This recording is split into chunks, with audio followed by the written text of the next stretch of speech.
I'm pretty sure you already saw those YouTube shorts with sharpness or Theobald flipping someone, or those montages of high tiers, and you were like, oh my god, I want to do that too, but I'm absolute dog shit at Minecraft. Well, no worries. I might, maybe, most likely not, let's be real, have a solution for you.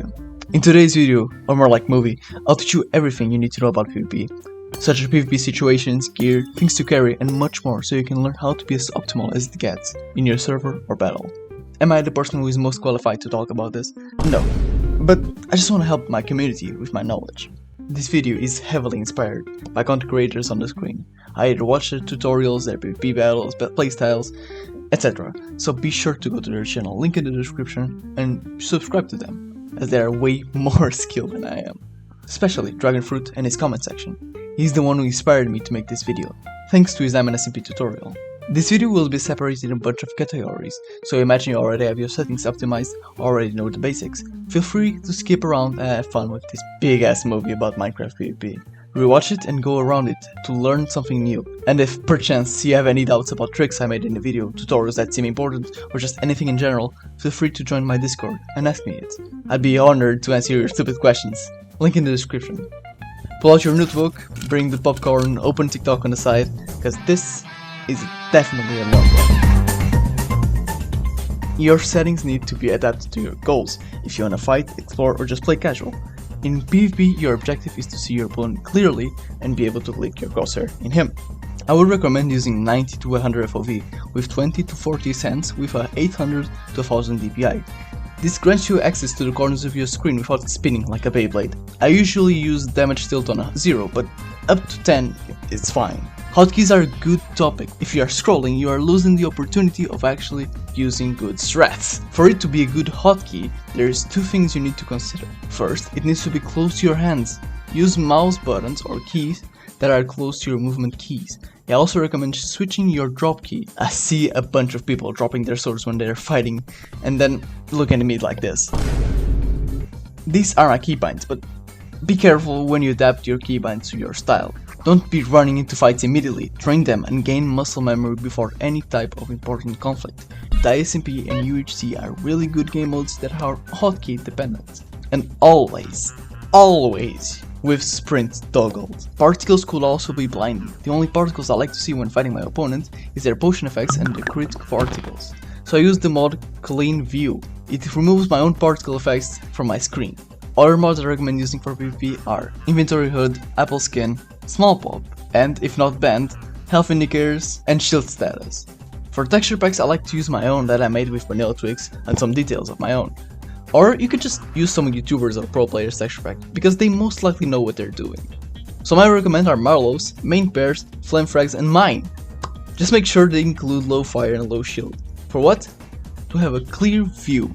Take fucking notes, man. Like, look in.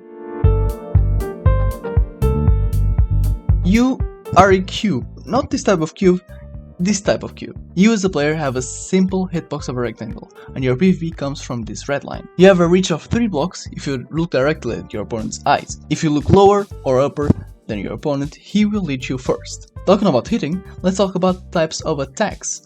There are 6 types of attacks: sweep hit, normal hits, slam attacks, sprint hits, critical hits, and weak hits. Weak hits is just spamming your mouse, I don't know what to tell you. Can be used in breaking shields, but it's not the best thing, obviously. Normal hits, or sweep hits, this happens when you hit an entity while walking, at stop or jump, or while you're not moving. These types of attacks are not recommended if you are engaging in a trade of hits, but are really efficient when you're running around your opponent to make chip damage, to his armor and health. But be aware, they are very occasional. Slam attacks. You can do a slam attack with the mace, it's the only weapon, for now, that can do it. I'll explain it better once I talk more deeply about the mace. Sprint hits are the base of combos. When you sprint hit, you launch your opponent forward and upwards. This creates the infamous triangle that everyone already knows. If not, let the GOAT speak for himself. The reach you can hit people from begins at the player's eyes, so when Dream is a block higher than me, it's much easier for me to hit his feet than for him to hit my head because the base of a right triangle is shorter than the hypotenuse. Stay in school, kids. It makes you better at PvP. Combos work as follows. With sprint hit toggled, you press W and hit your opponent when the cooldown, this little sword below your crosshair, is 90 to fully complete and stop moving after the hit. Your opponent tries to hit you, but fails, rinse and repeat. Combos can work in different ways. The two most common ones are W tapping and S tapping. W tapping is the simplest one, but I already described it. Now S tapping is still very much easy. S tapping works the same way as W tapping, but instead of stopping after a hit, you quickly press S and W again. This is to counter ping abuser and jump resetting.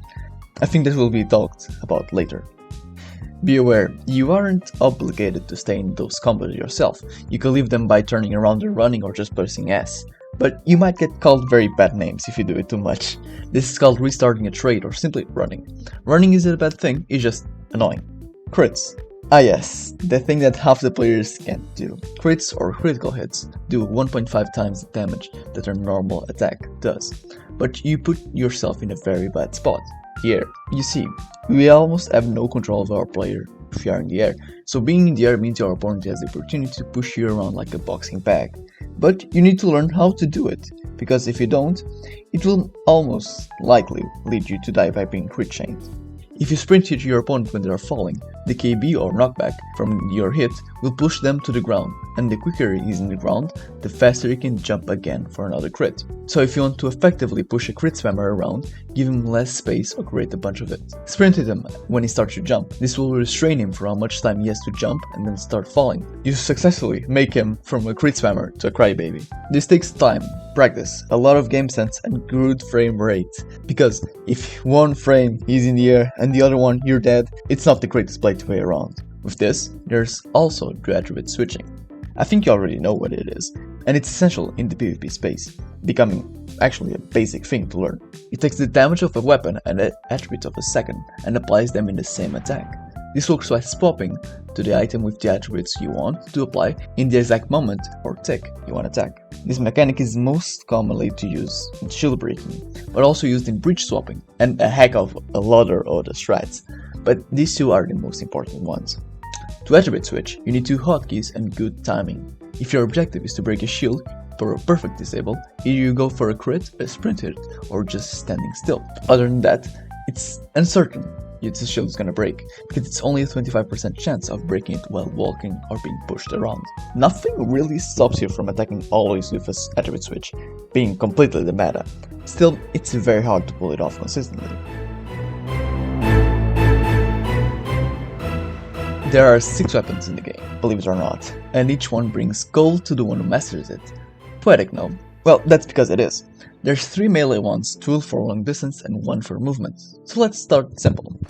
Sword, being the most versatile one, it's able to crit, wombo combo and sweep hit. With a cooldown of 0.6 seconds, it is undeniable the vast majority's favorite. It's the perfect weapon for a good damage without being too risky. Sword is the one to combo your opponent and to train spacing, but it has its flaws. Of course, it's not the best weapon to start a trade and cannot pass through shields. So that's why we need the axe.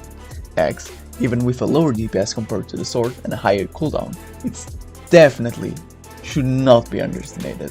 Axes have 2 important uses in PvP. First, raw damage. This baby shreds your health like your skull. You can use it to start a trade, to proceed with a trade, to quickly drop someone. Boy, this baby has it covered. You can go in for a crit with an axe and run, and do it all again. Hitting someone and running is a great way to counter the cooldown problem. It's even a meta in SMP. Second, shield breaking. Shield breaking is a core mechanic since 1.9, because that's when they added. It changed the PvP and a lot of people were not happy. There is 3 ways you can break a shield.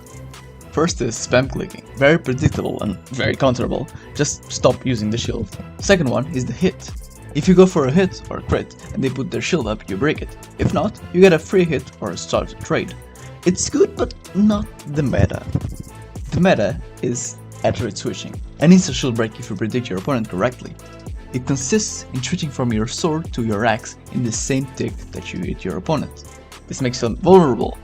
Basically, breaking your opponent's shield is the most important thing you need to do in a battle, because if not, he'll just shield spam. Next weapon, the bow. The bow is a long-ranged weapon, and sometimes short. This bad boy lets you go for 100% faster than normally. How? You shoot yourself. The bow is a versatile weapon that helps in 2 ranges. Long-range combat, obviously you shoot your opponent to finish them off, to do chip damage to their armor and health, and to throw them off guard. I'd recommend using 3 types of arrows: slow falling arrows, harming 2 or weakness. Slow falling prevents your opponents from critting and makes them more vulnerable to damage in general. With harming 2 arrows and an enchanted bow and doing a low charge shot, spamming these arrows in the ass of your opponent makes his health sink lower than his grandma's. He's in a web, shoot him. He's mending, shoot him. He's healing, shoot him. He's standing still, you already get it.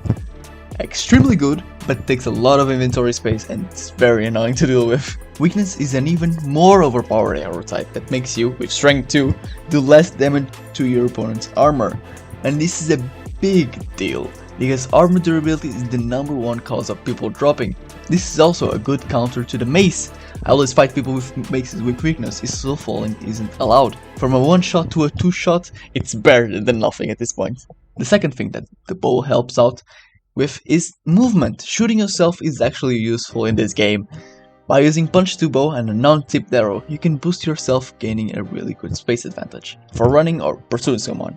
This is called bow boosting, a very commonly used technique in lower versions of Minecraft that is now adapted to the current version, but slightly less OP. It works as follows.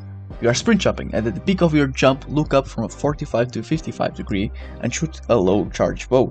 This makes you get a hit at the peak of your next jump. With higher ping it's harder, but still doable, I guess? Not really.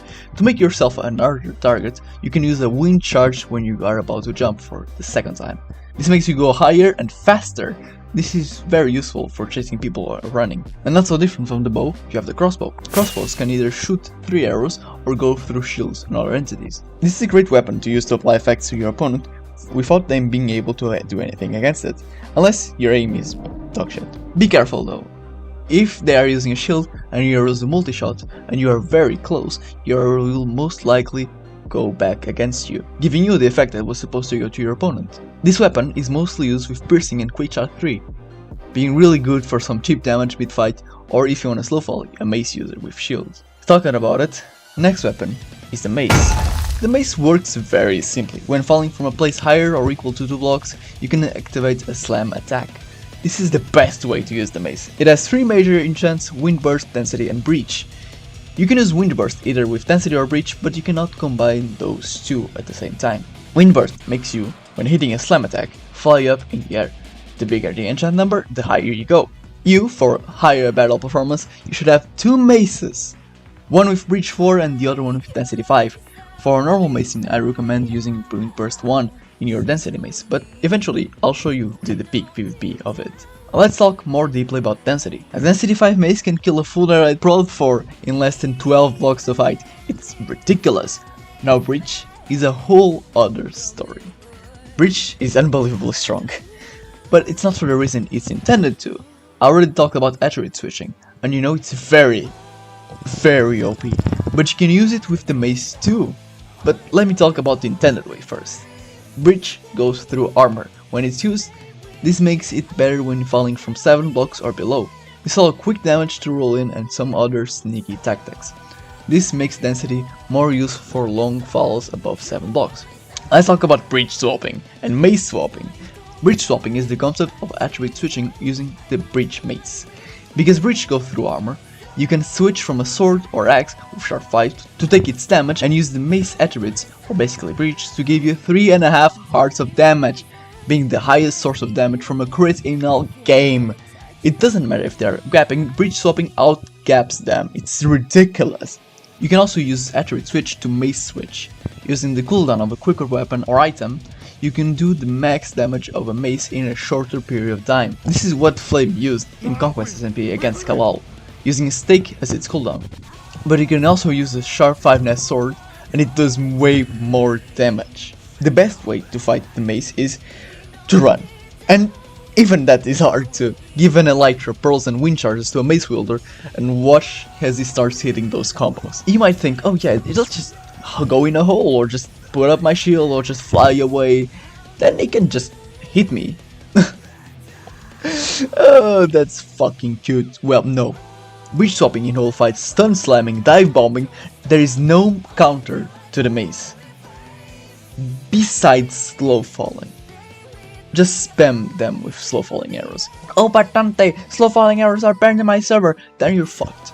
Spam webs or them or turtle up or just web up, even that might be counterable. The only way to beat a mace player is being the better mace player. And don't make me start on trying to macing. It gives you so much time to position yourself to mace them, more damage, and if it's raining, quicker than usual.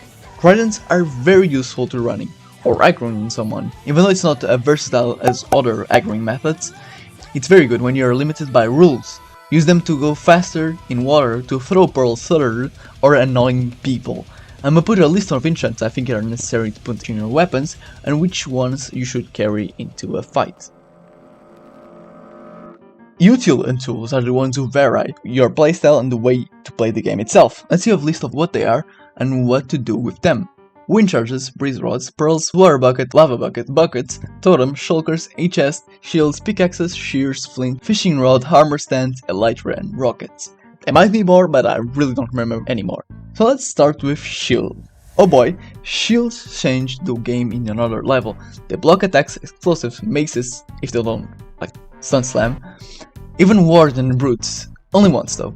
They block all your opponent's attacks except from axes. They disable shield for 5 seconds, and if someone knows your shield pattern, you're fucked. Shields work to break your opponent's flow and their combo, and each situation gives shield a value. When very close to your opponent, your shield has a higher value, because if broken, you are more susceptible for being combo. When far away, shields are not very impactful. That's why you see players shielding up, purposely losing their shield to get a free crit and running away for 5 seconds. A good way to counter this is by shield stunning. You break the shield's opponents, hit them extremely fast and put them in a web. Even if they get a crit, you can even it out with 2 to 3 free crits of sword. But be careful, because it can and will be used against you. There's a common issue where people shield very predictably after some time of fighting. Some of those patterns are shielding after gapping or eating, shielding after 2 successful attacks of your opponent, and after a sprint hit. But for every person is unique, so learn your opponent's patterns and adapt to them. But not only that, but to their adaptations to you as well. Be always one step ahead. By the way, common mistake, shields only protect partially the front part of your character, and they always take 250 milliseconds to load plus your own ping. For example, you have 50 ping, your shield will take 300 milliseconds to actually be defending something. You can do dodgy stuff with this, such as shield juking. You slightly right click and they will think you're gonna shield, but then you start comboing them. And remember, do not be shield dependent. Be able to defend yourself without a shield. I recommend training shieldless SMP and shieldless UHT for a better experience. And yes, shields are better than no shields. You at least save a hit every 5 seconds. Pickaxes are a fundamental part of PvP, especially whole fights, but they enable you to run and chase people underground, being not a so explored PvP side. Not so useful in active PvP situations, but really good to have it on you. Without it, you are blocked from underground fights. Shears are a very important thing in PvP, even though not used a lot. Slap efficiency 5 on it, and you will leave every bad situation if drained or in nether fights. Or you can just, if drained of webs, collect them mid-fight to use them later. Really good game changer, I don't know why people don't use it more. Fishing rod is a really fun item. Fishing rod is used to block your opponent's vision. That's countered by a simple texture pack. Either do that or pull your opponents closer to you if you wanna mace them. It's really funny to use and I think you should definitely try it out. Armor stands are maceable. You place them down, you jump from 1 block height and you hit them. Now you're just in the air. You can carry only 16, which is kinda lame, but it's really good. Flint, really good to light nether portals and use for guards, not really necessary if you grant yourself in a fight. 2 out of 10. Breeze rods make wind charges. Wind charger make you fly, enabling you to heal, dodge attacks, or simply run or chase someone. Extremely good for PvP and movement. Either that or you can just do cool bow boost tactic. Pearls literally make you teleport. Aggro pearl running, your limit is literally 42 million blocks away, if not higher. You can long pearl and short pearl. Long pearl is used for leaving fights and restocking, and short pearl are used to reset a trade or chase someone. Be aware elytras are faster than pearls, so you can chase pearls with elytras to catch your opponent. Talking about elytras, they allow you to go elytra macing, or simply chase or run from someone. They are easily one of the best util and items you'll ever need to have in your inventory. Water buckets are the meta to leave a web and clutch, need I say more. Lava buckets, meh. Literally meh. Good for UHC or fight without dry res, but everyone these days carries at least 1 god apple, so I don't know. Buckets, Really good for draining and annoying the shit out of your opponent. Put them in a web and see when they panic while you stand there with an empty bucket in your hand, waiting. Totems, literally a second chance. Each chest, extra inventory. Shulkers, extra inventory. Food is a very important thing to have on you during a battle. This is mostly important to regen your saturation. But if it also gives cool effects, that's better. You should use steak, cooked pot chop, or preferably golden carrots as a secondary food source. You can use them while not in combat, or when you have time to heal in between trades to save some golden apples. If you have more than 2 stacks of golden apples, you don't need really a secondary food. Primary foods are good for active PvP situations. These are suspicious stew that gives saturation, golden apples and god apple. Suspicious stew that gives saturation can be made with brown mushroom, a red mushroom, a pole, and a dandelion or blue orchid. Unfortunately, they aren't stackable. They are good to maintain high health at all time, because you don't really need to be hungry to eat them. Golden apples give absorption and regen. These are great because they can stack and you chug them. Unfortunately, heavy hitters such as the mace or crystals it doesn't really matter if you have god apples in your hand. Even though harder to get, they can handle heavy hitters. They give absorption, fire res, regen, and resistance. God apples are the perfect food to eat if you are taking hits from explosives, mace, or anything that gives a lot of damage. Extra points if you have chorus fruit. This makes you teleport in a nearby random direction, making it easier to leave webs and run from fights, especially in water caves.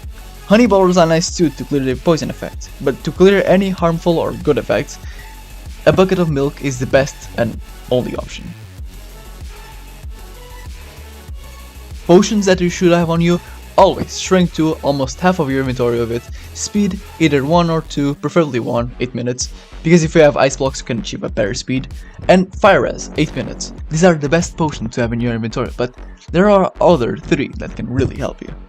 First, health pots. You can see them being used in shoeless SNPs, where you can really block a ton of damage, so an insta healing is a really important thing to survive. Naparaziel is a good example of a player that knows what he's doing. Either in Bliss or in Strength SMP, he uses health pots to live in situations of heavy pressure or simply times he slips up. Second, Turtle Master. This is OP! Resistance for 80% of damage, non-existent. Use it, you survive cards, bridge swap crystals, and the density 5 mace. And the other one is Invis. Invis is a really good thing to use when you're fighting in group, making your opponent confused in who to attack. You can also escape with it, remove your armor and boom, long gone. One thing you can do is use debuffs. Using poison is really good to annoy the shit out of your opponent, same as weakness, but don't use a lot of your inventory with it. Focus always on your own pots.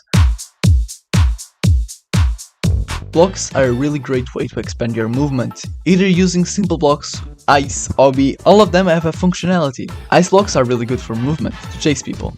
It's not the greatest to run, because people can just follow your path. I recommend using blue ice, since it's faster than normal packed ice. But you can also use normal ice, in case you get rained, you break one and you get your water back, but it also works for your opponent. Wood is a really versatile block, especially logs. Logs can make into planks, planks can turn into pressure plates and buttons, useful for fighting situations. Pressure plates can be useful to prevent your opponent to web up, so you can still hit them, while they can't do anything. Buttons are useful for hold fights, but can be break by water, placeable in walls, bottom over top of blocks, preventing people from placing other blocks, or webs. Obsidian is a really good block for multiple reasons, blocking paths, making portal, blocks people, and much more. All we need is a bunch of time to break, and it's really good in general. Sponges are a really good block to drain people, spam webs around them, and just place sponges around it. Easy drain. But I think there are 2 that are really funny to use. One is sweet berries, and the other one is webs. Well, Dante, aren't sweet berries food? No. Well, yes, but not fully. Sweet berries can be placed on the ground, being a second type of webs, slowing your opponent down. Their hitbox is smaller, so you gotta be really good with them. And then, webs. Goodness gracious, such an annoying block to deal with, and it's really good. It's just the best block. The objective of a web is to slow down your opponent and stop him from doing what he wants. When you are in a web, your objective is to survive. Leave that shit the second you are in it. But first, sprint hit your opponent far away so he can train you. Then you can water bucket, chorus fruit, or just break the web. If your opponent is in a web, your objective is to capitalize on it, either healing or beating their ass. You can sprint at your opponent in the direction of a web or place it yourself, so you can be in a good position, the last one being a hit web. You can also web up. Webbing up, also called web bubbling, can make you survive a trade. Placing yourself inside of two webs makes you invulnerable to external damage. Almost. Explosives are a thing, and arrows too, but ignoring that, yes, invulnerable. They have to either break the web you are in, or go in the web to attack you with melee weapons. If someone breaks the web in your head and you still want to be in a web, you look down and place a web. If the web in your feet is broken, look up and place one. When in web bubble, you need to look in the opposite direction where you want to place another block. For example, you look down to place water to leave, or look in the sides. The water will be in the opposite direction you're looking. Beware, this is very easy to train. And you can't really do this if there's already a block there. You can also place webs in pressure plates or strings to make them float and economize on them, and put your opponent in a very bad spot. PS, don't focus on webbing. If you focus too much on defense, you can't really focus on attacking.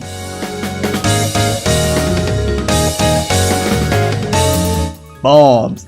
This is the fun part. We have a bunch of explosives and potential playstyles for game-breaking gameplay. TNT, TNT minecarts, crystals, anchors, beds, and creepers. Yes, creepers. TNT does a lot of damage if you play it correctly. Normally, it's effective when your opponent is in a web, has no pearls and no shield. It works by keeping pressure in your opponent and putting them in a web, and while your opponent is trying to heal or survive, place a TNT or multiple and blow it up. Other than that, it's not very useful. Ignoring TNT cannons. TNT carts are very much the best way to deal with that one friend who thinks they are better than you. You have two choices, either throw it from like 200 blocks up, Korean style, or go full melee and use it as a complementary. Carting has two main ways to go for, either with bow or with crossbow. Bow carting consists in pre-firing an arrow and placing a rail and a TNT minecart on the trajectory of the arrow. This is called an instacart. Any other version of carting is based on this concept of instacarting, either simplified or complicated. To cart, you need a bow, a rail, a TNT minecart, and something that produces a flaming arrow. It can be a flame bow, lava bucket, flint and steel, or fire charge. Using a flaming bow is the easiest one, obviously, and it's way more compensating. As said by my idol Blump. The crossbow cart, a slightly challenging 4-hotkey trick in exchange for the power of the sun. I'm serious, this thing is ridiculous. This kills a full map brought forth with ease. For this, you need a crossbow, an igniter, rails, and cart. As normal karting, this shit goes hard. If caught off guard, or in guard, you win a fight in less than a second. Basically, you place a rail, a cart, a fire, / lava, and 3 blocks away from the cart you shoot the arrow.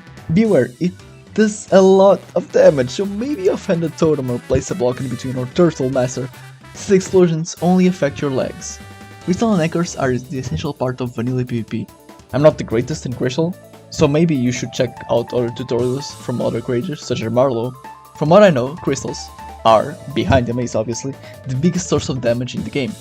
Now spam this at the same level of your opponent's legs and you'll win. But to use them and not murdering yourself in the process, you need to go lower than your opponent. That's why you need anchors. Anchors explode everything above and below you, but crystals only do the major damage when it's above. Anchors are going to create space for you to bomb their ass. This normally creates a crater that you can pearl in and place crystals. As I said, I'm really bad at vanilla, so check out the tutorials. Bad PvP is based on the core mechanic of trolling people. Beds are explosive in the end and in the nether, so it's only possible to do this mechanic in those dimensions. Bed bombing is usually used by a less geared people to explode their either large groups of people or a more geared person.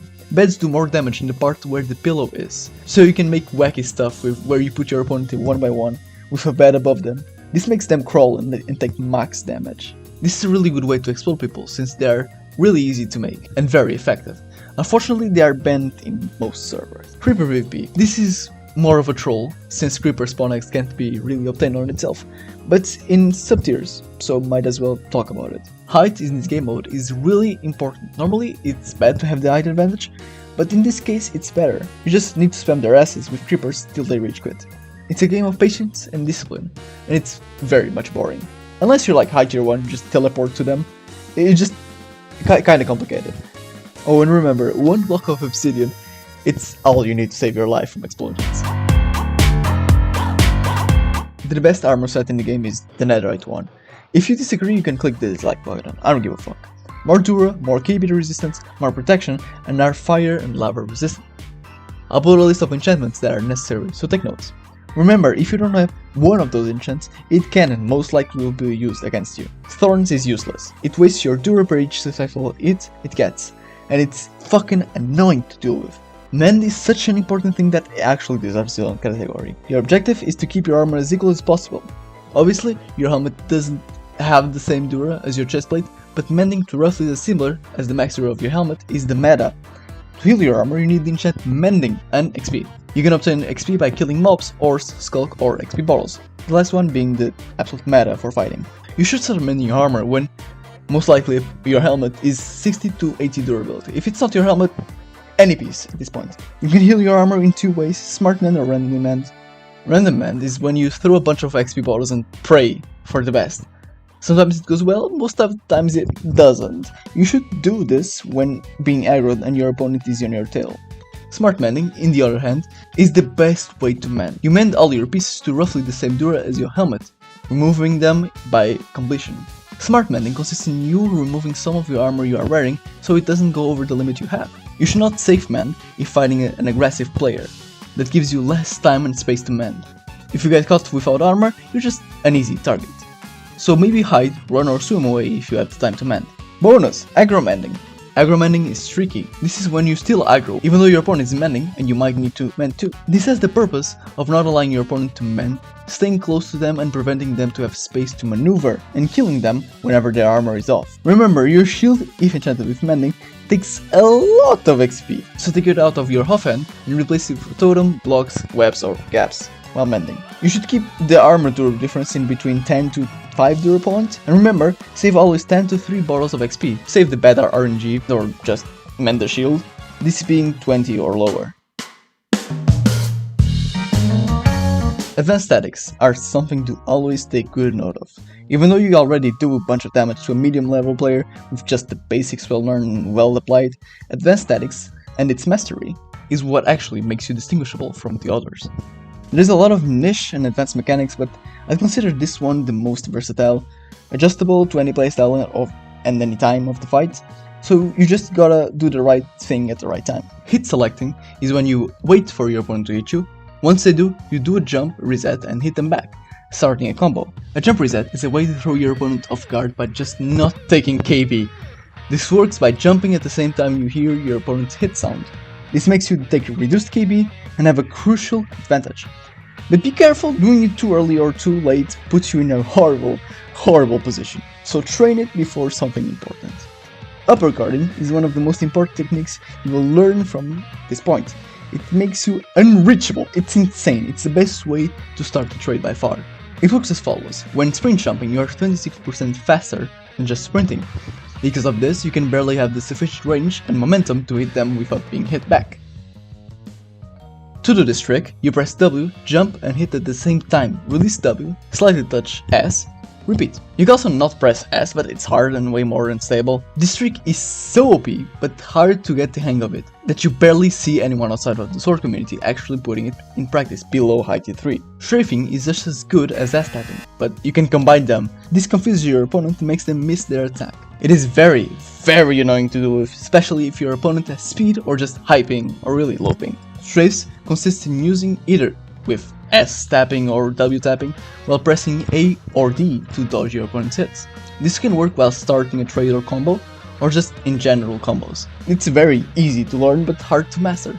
You can be easily caught off guard within his range just because you're trying to be slick.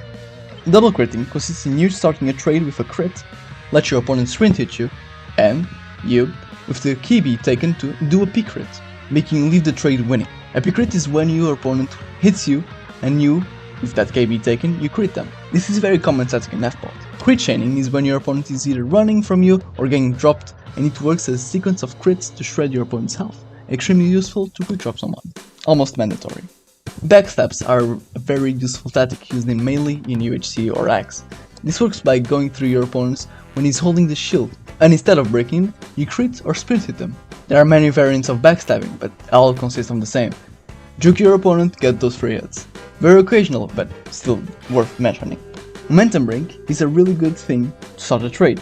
What you need to do is have your opponent shielding, and you will sprint hit the shield with the axe while jumping. This makes so if he attacks you when you break his shield, you will go quicker to the ground and be able to crit or attack once more. Mace tap is when you are flying with the Elytra and your opponent is low, you bridge swap them while flying with the Elytra, popping them, and then switch to the chestplate, macing them with density. It's incredibly hard to pull off, and it's just not that deep, gang. Stun Slam is the act of breaking someone's shield while still falling with the axe and then mace them normally.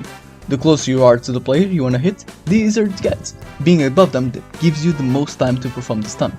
This is not all the niche mechanics, but still, they are very useful in fights, and are the ones I personally use the most, except the mace tap, of course. Gamesense is what you need in most of the times. This is obtained by experience or getting taught.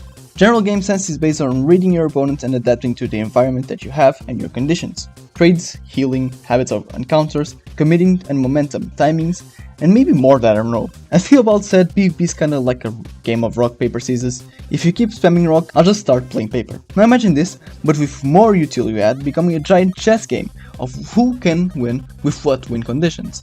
Some being extremely better than others. Nothing really blocks you from doing whatever you feel like, it's a war, the smartest wins. Let's start with how do you actually start a trade.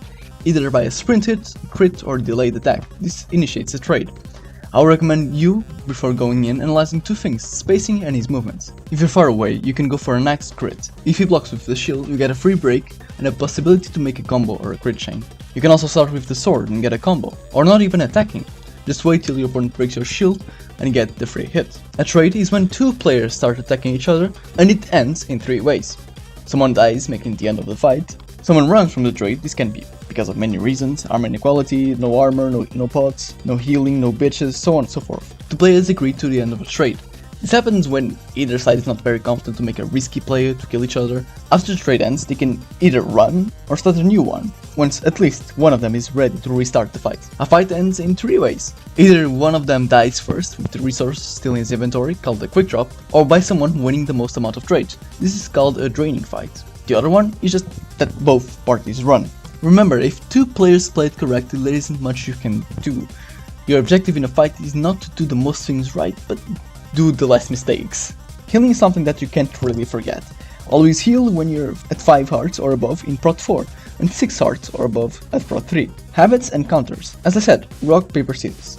In the core essence of Minecraft or PvP, you have some choices, play passive or aggressive, using the ace of all, the bait, to trick your opponent to do whatever you want. If a player is holding S and then critting, sprint at them, and then press S, making them commit to a crit, giving you a golden opportunity. If a player is chasing you non-stop, free block them. These tactics have names, being undershooting, the act of non-committing attack, overshooting, calling out the bait, but beaten by the undershooter, and baiting, countering the undershooting. Committing is the act of going first in a trade. If you go first, you get the momentum first. If you get the momentum first, you reach your opponent first. Outreaching your opponent is a key factor to win a fight, but with the high risk of being countered by the bait. And finally, timing. It's deeply connected to momentum, and it's a Theobald secret that I learned from him. In a trade, the first to touch the ground is the one that has the advantage. If I hit select my opponent, I'm going to reach the ground first, so I will have the most momentum being the first to make a combo. Having the best position. It's the best for close-up positions under 3 blocks where I can outreach my opponent. This was mostly taken by Theobald's own words, and if you want to hear him out, you can go through the video in the description. But remember, this all comes with time and practice. You will not be able to do this without thinking about it first in the start, but with time you'll get the hang of it. Hole and water fight. When in a fight you can take upstairs, either because your opponent is stronger or just because of your resources, you can bring it to the underground. An underground fight relies on two things, damage output and surviving. In hole fights you die quicker, since crits can be dealt quicker, shredding your health. The essentials to have in a hole fight, besides max gear, is a breach for mace, breach hopping is still fucking OP, who would have thought, turtle master, shears, water, buttons, webs, hobby and a pickaxe. And optionally chorus, only if you are feeling lucky though. Anything more than that, you're just most likely wasting your time. In a whole fight, low ground is OP. Being able to see your opponent and your opponent not see you as easily is the meta. This is the setup that you're looking for. If he places water below you, you drain him and boom, quick job done. But if somehow you are in this situation, run. Use your Tojo Master, shear the web in your face, break the button and place a web on your feet. Break blocks on the side and book it. If it doesn't work, you need to turtle, outrage your opponent, making him heal, and then you do the last steps. Always leave bad situations, gang, you are not the main character. Water fights, on the other hand, is just pure chaos. My best hint for you is to develop it into 3 things. 1. Get back to land. 2. Hold fight. 3. Book it. But if you actually need to fight someone in water, use hitboxes. This game does not show you the truth. Always stay gapped and don't worry about sprint hitting. As long as it's damage, you're fine. Water fights are messy and are not fun.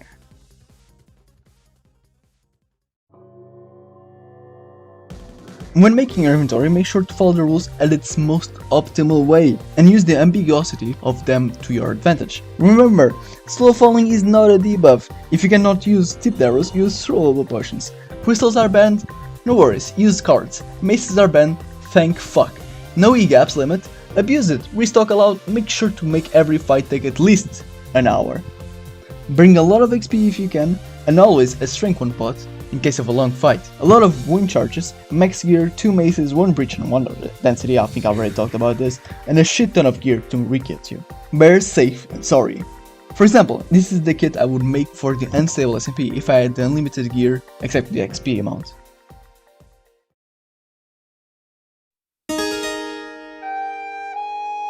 Hi, Dan from Future here, just here to say some things that I forgot to add in the tutorial, but I think they're worth mentioning. First, pots and bundles can be used for battles too. If you see that your opponent shields a lot, you can place a pot in front of him, so that when they shield, the item they are holding, mainly a weapon or a sword or something like that, will get put into the pot, giving you the opportunity to steal their loot mid-fight. Bundles can store items that are less used mid-fight, so you can bring more of the essentials with you. I usually put in them either 32 golden apples and 32 logs for solving gaps, unusable blocks, or a bundle with enough materials to brew strength 2 pots. Last case I use more in end fights where we can't restock. 2. Fireworks are great if you are limited in the level of protection you can have in your armor. This is more of a SMP starter prog type of thing, not useful in max gear fights but still worth mentioning. 3. KB2 swords are OP. You can knock your opponents into a fall trap or just throw them into the void in the end fight. Also, you can place a TNT minecart and push it around with it. It's actually very fun and very useful. 4. Happy guests are here too, and to be fair, they are shit to PvP. They just pop like a balloon. Who would have thought? 5. Horses are actually very good when you cannot use an Elytra. You can see Clownpierce use horses and bow spamming their opponent. This is used for chip damage and to push your opponent around, making them retreat. 6. Tired of getting 7v1? Bring 100 dogs with armor, strength 2, fire res and speed. They do a lot of damage to your opponent, making their armor break and allowing some chip damage. It's also good to relieve pressure on yourself. Be cool with flaws, learn from it and learn how to take an L. Don't put your dignity into a block game and don't follow bad content creators that make you put your soul into it. You are supposed to have fun in this game, not raging every time you get killed. And learn when to take a break, it's not that serious. And one more thing, this is like a really good quote I use. Under pressure, you don't rise up to the occasion, you sink to the level of your training. So train hard, but rest even harder. Subscribe, like, join my Discord for some help in PvP if you want. Thank you for watching my video.